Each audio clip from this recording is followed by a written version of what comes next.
The morning sun streamed through the tall windows of my mother's Victorian dining room, casting golden light across the elaborate Easter spread she'd spent days preparing. Crystal glasses sparkled next to bone china plates, while fresh lilies from her garden created the perfect centerpiece. Everything was immaculate as always. Everything except me. I sat at the far end of the mahogany table in my simple cardigan and jeans, watching my family gather for our traditional Easter brunch. At 31, I was the odd one out, the daughter who'd chosen words over wealth, stories over status. The family disappointment who spent her days playing with imaginary characters, instead of building a real career. My brother Marcus arrived first, as always making an entrance in his perfectly tailored suit. At 35, he was the golden child, the successful investment banker who'd followed in our father's footsteps. His wife Jennifer clung to his arm like a designer accessory, her diamond bracelet catching the light as she air-kissed our mother. "Sorry we're late," Marcus said, not sounding sorry at all. "Had to take a call from Tokyo. The markets never sleep, you know." My sister Veronica arrived moments later with her husband David, both looking like they'd stepped out of a country club magazine. She managed 3 high-end boutiques and never let anyone forget it. "Traffic was terrible," she announced.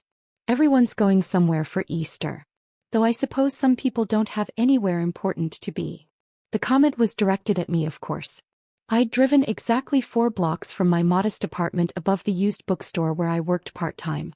In their minds, this proved my lack of ambition, my acceptance of mediocrity. "Where's Dad?" I asked, noting the empty chair at the head of the table. "Golf," Mom replied, her tone suggesting this was somehow my fault. "He'll be along shortly. Though he's not thrilled about having to cut his game short for." She gestured vaguely in my direction. Aunt Helen bustled in from the kitchen, carrying a tray of mimosas. At 68, she was Mom's older sister and the family's unofficial keeper of social standards. "Oh good, everyone's here," she said, then paused when she saw me. "Well, almost everyone who matters." I helped myself to scrambled eggs, ignoring the familiar sting of being treated like an afterthought. 5 years of this. 5 years since I'd left my corporate marketing job to pursue writing full-time. 5 years of family gatherings where I was the cautionary tale, the daughter who'd thrown away her potential for pipe dreams. "So Lily," Jennifer said, settling into her chair with practiced grace. "Still working at that little bookstore?" "Among other things," I replied, keeping my voice neutral. Marcus laughed, the sound sharp and dismissive. "Other things like what?" "Your little writing hobby." I thought about the email I'd received yesterday from my editor at Penguin Random House. The one confirming that my latest novel had just hit #1 on every major bestseller list simultaneously, a feat achieved by only a handful of authors in publishing history. But I said nothing. "It's not a hobby if you're trying to make money at it," Veronica chimed in. "Though I suppose when you're not actually making money, that's exactly what it is." Dad arrived as the main course was being served, still wearing his golf shoes and looking irritated about his interrupted game. Robert Sinclair commanded attention wherever he went. 6 feet tall, silver-haired, with the kind of presence that came from 30 years of closing million-dollar deals in commercial real estate. Sorry, he said, kissing Mom's cheek and taking his seat. "Had to finish the back 9. Thompson was about to sign the Harbor District contract." "Business on Easter, darling?" Mom asked, though she clearly approved. "Success doesn't take holidays, Margaret." He glanced around the table, his eyes settling on me with familiar disappointment. "Speaking of which, Lily, your mother tells me you're still playing writer." The word playing hit like a slap. I'd been writing seriously for 8 years, publishing for 5, but to him it would always be playing.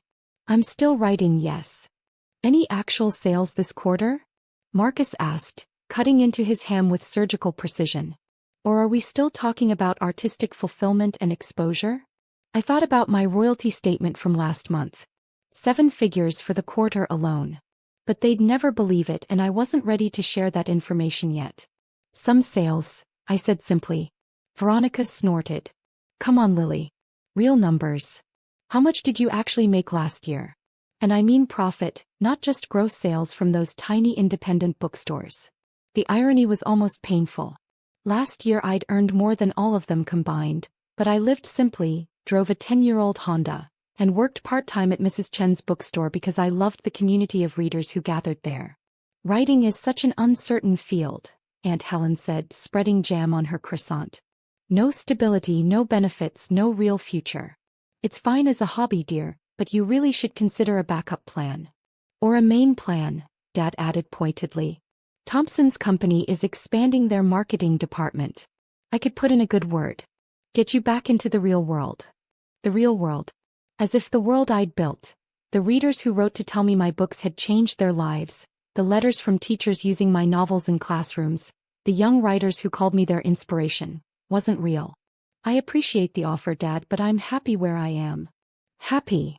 Marcus nearly choked on his mimosa. Lily, you live in a studio apartment above a bookstore. You drive a car older than some of my interns. You shop at thrift stores. That's not happiness, that's denial. At least she's not dependent on family money, Jennifer added with false sweetness. Though I suppose that means she's actually making some income from her writing. Before I could respond, Aunt Helen's phone chimed. She glanced at it, then frowned. Oh, how interesting. The New York Times just sent their weekly bestseller alert. She scrolled through the notification, her frown deepening. They're featuring some romance author who's apparently broken all kinds of records. My heart started beating faster. Today was the day my publisher had said the news would break about my unprecedented bestseller achievement. Romance novels, Veronica scoffed. The literary equivalent of junk food. Though I suppose if you can't write real literature, at least there's money in trash. 50 million copies, Aunt Helen read from her phone.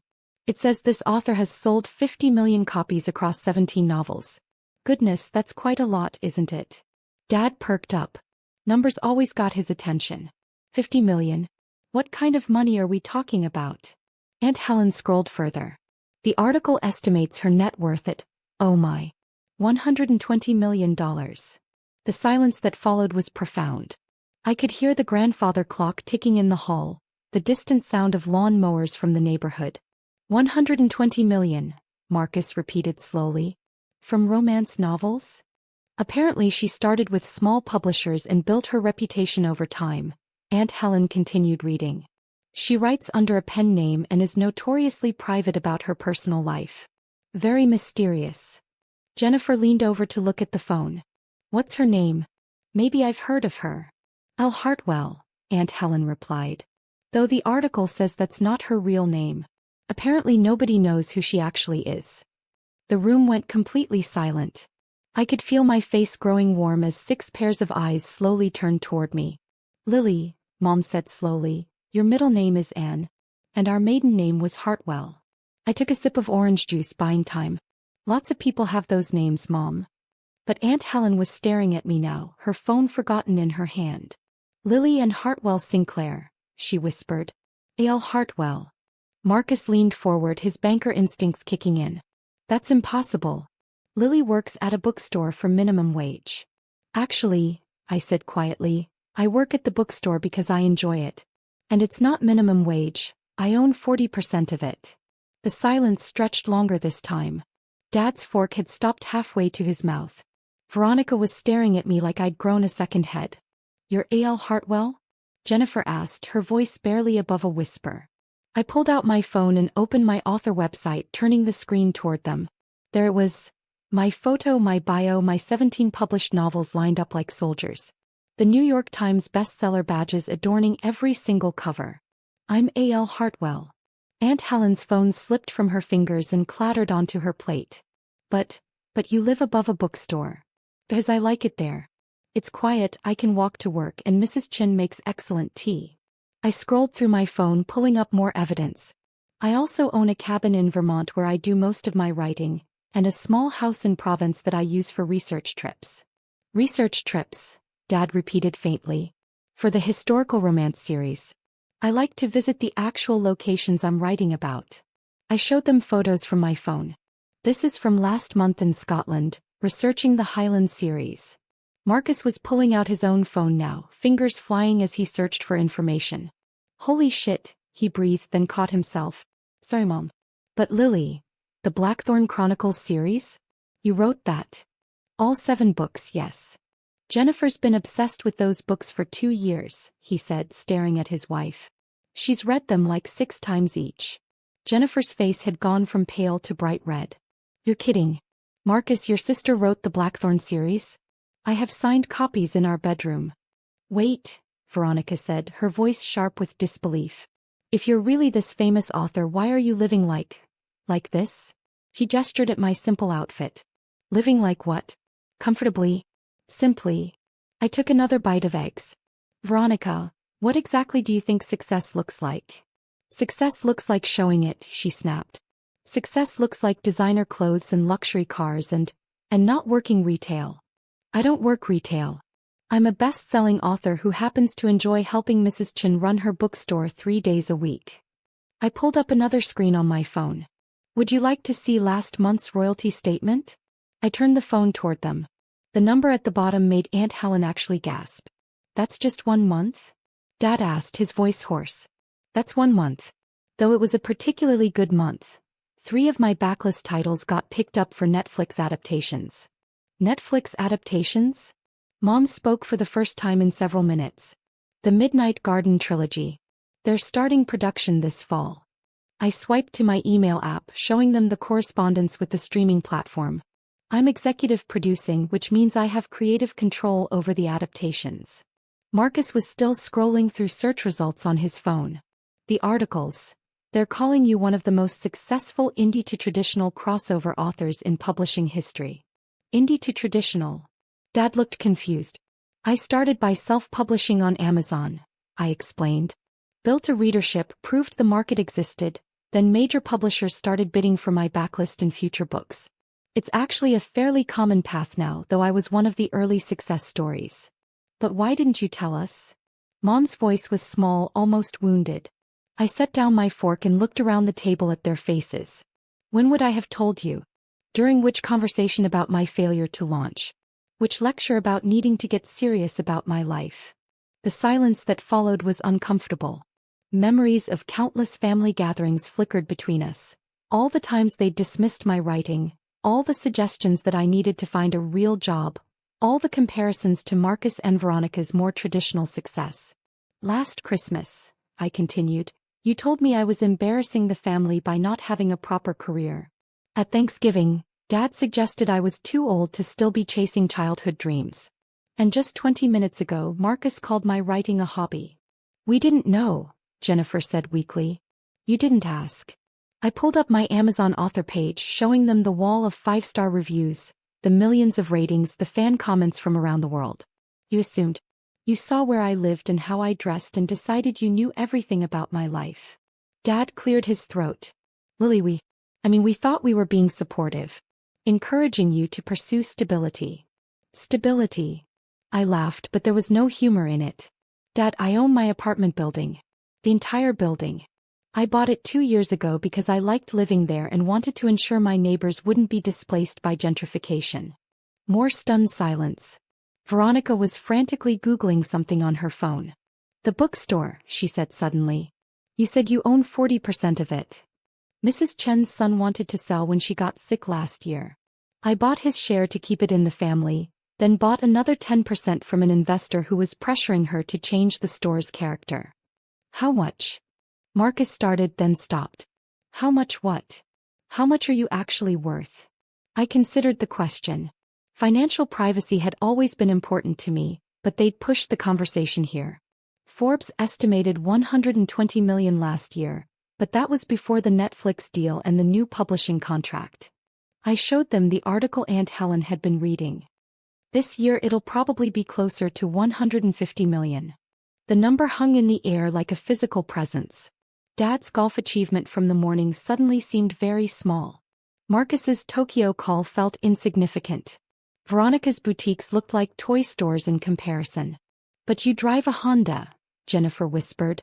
It's reliable and environmentally responsible. I smiled slightly. I'm not against spending money, I just prefer to spend it on things that matter.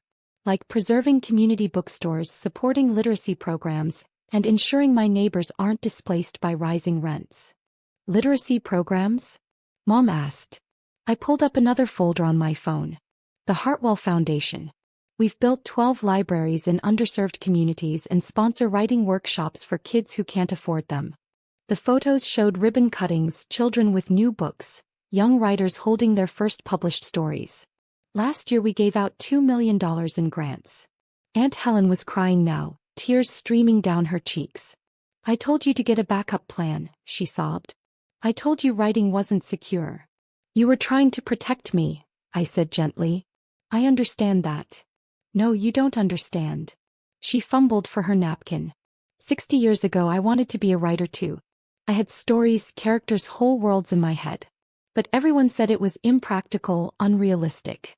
So I became a secretary instead. She looked at me with something between pride and heartbreak. You did what I was too scared to do. You followed your dreams and made them real. Dad was studying his hands, his golf triumph from the morning forgotten. When you left the marketing job, he said slowly, I thought you were making the biggest mistake of your life. I know. I thought I was protecting you from disappointment. I know that too. He looked up, meeting my eyes for the first time that day. I was wrong. Before I could respond, my phone rang. The caller ID showed my agent's number. Sorry, I should take this, I said, answering the call.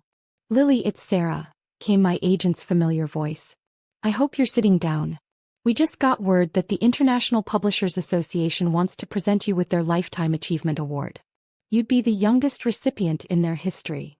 I stepped away from the table, trying to process what she was saying. The Lifetime Achievement Award? But I'm only 31. Exactly. They're recognizing the unprecedented impact you've had on global literacy. The Foundation's work, the international sales figures, the way you've bridged traditional and indie publishing. They want to honor all of it. When would this be? The ceremony is in London next month. Black tie, red carpet, the whole production. The BBC wants to do a documentary about your career journey, and there's talk of a keynote address at the London Book Fair. I glanced back at my family, who were all watching me with expressions ranging from awe to confusion. Sarah, can I call you back? I'm in the middle of a family situation. Of course. But Lily?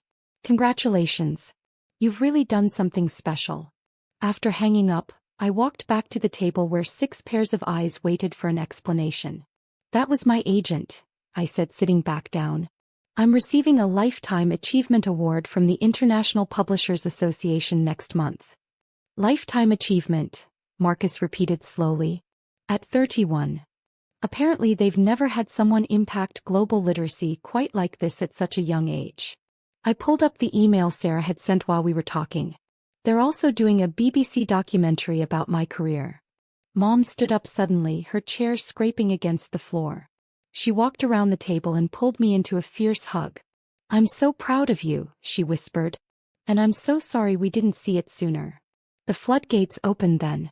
Veronica started crying, apologizing for every dismissive comment. Marcus kept shaking his head, muttering about how he'd completely misjudged the publishing industry. Jennifer was already ordering my entire backlist on her phone, explaining that she needed paperback copies to go with her signed editions. I have a confession, Dad said as the emotional storm settled. I've actually read one of your books. Everyone turned to stare at him. The Highland Chief, he continued, his cheeks slightly red. Your mother had it on her nightstand. I picked it up one night when I couldn't sleep, thinking I'd read a few pages and see what all the fuss was about. And? I asked. I finished it in one sitting. Then I read the whole series. He cleared his throat. They're actually quite good. Historically accurate, well-plotted, compelling characters. Not what I expected from romance novels. Romance is the best-selling fiction genre in the world, Dad. Has been for decades. I'm learning that. He stood up, walking to the window that overlooked Mom's garden. Lily, I owe you an apology. Not just for today but for years of dismissing something I didn't understand. You don't need to. Yes, I do. He turned back to face me. I spent so many years worried about your financial security that I never bothered to understand what you were building. I was so focused on traditional markers of success that I missed the fact that you'd created something extraordinary. Aunt Helen had recovered enough to speak again. The foundation, she said.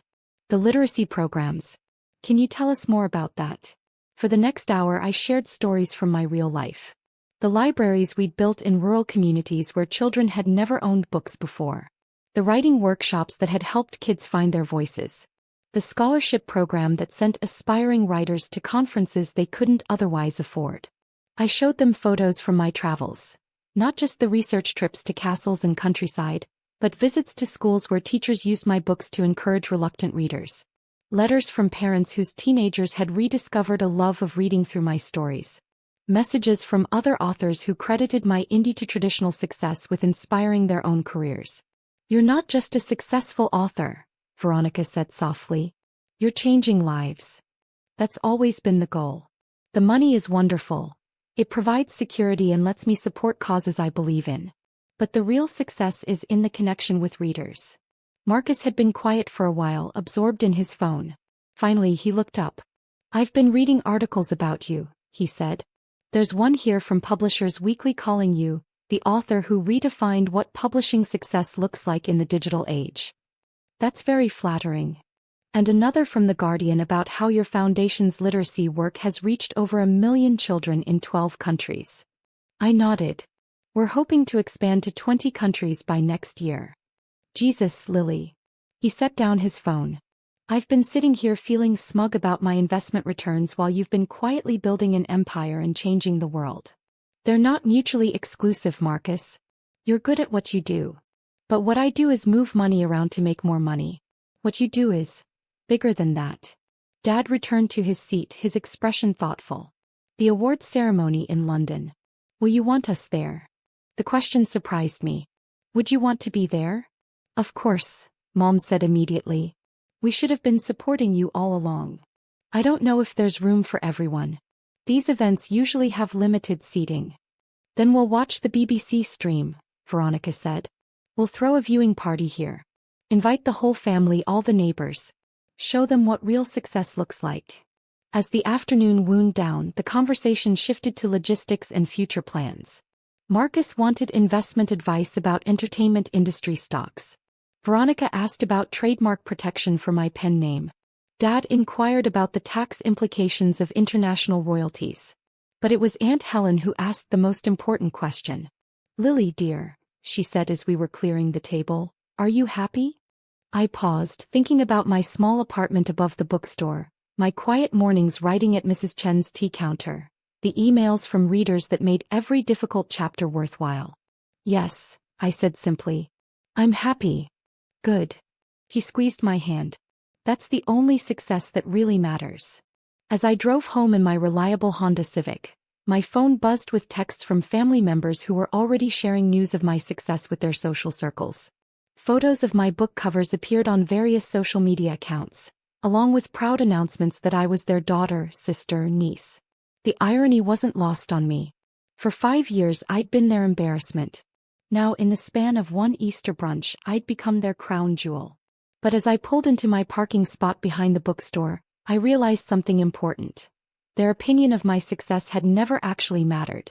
What mattered was that I'd stayed true to my vision, built something meaningful, and found a way to make a living doing what I loved. Mrs. Chen was watering plants on the front steps when I walked up. "How was family brunch?" she asked with a knowing smile. "Educational," I replied. "For all of us." "Ah." She nodded wisely. "Sometimes the people who know us longest understand us least." I climbed the stairs to my small apartment, thinking about the awards ceremony in London, the new publishing contract waiting for my signature, and the dozen story ideas competing for attention in my notebook. Tomorrow I'd call Sarah about the documentary. I'd review the foundation's grant applications. I'd probably spend an hour answering emails from family members who were suddenly very interested in my career. But tonight I'd do what I'd been doing for the past 8 years. I'd sit at my desk, open my laptop, and write the next chapter. Because that's what writers do. We write the stories that matter to us, trust that they'll matter to others, and build our own definitions of success one word at a time. 3 months later, I stood on the red carpet in London, wearing a designer gown that cost more than my car but felt worth it for the occasion. The International Publishers Association had rolled out every honor they could bestow, and the BBC documentary crew followed my every move. As I accepted the Lifetime Achievement Award, I looked out at the audience of publishers, authors, and literary dignitaries. In the front row sat my family, Mom and Dad, Marcus and Jennifer, Veronica and David, even Aunt Helen, all beaming with pride. When I started writing, I said during my acceptance speech, I had no idea it would lead here. I wrote because I had stories to tell, characters who demanded their voices be heard. The success that followed was built on that foundation: authentic storytelling and genuine connection with readers. Later at the after-party, Dad found me by the champagne fountain. "I've been thinking," he said, "about success and how we measure it.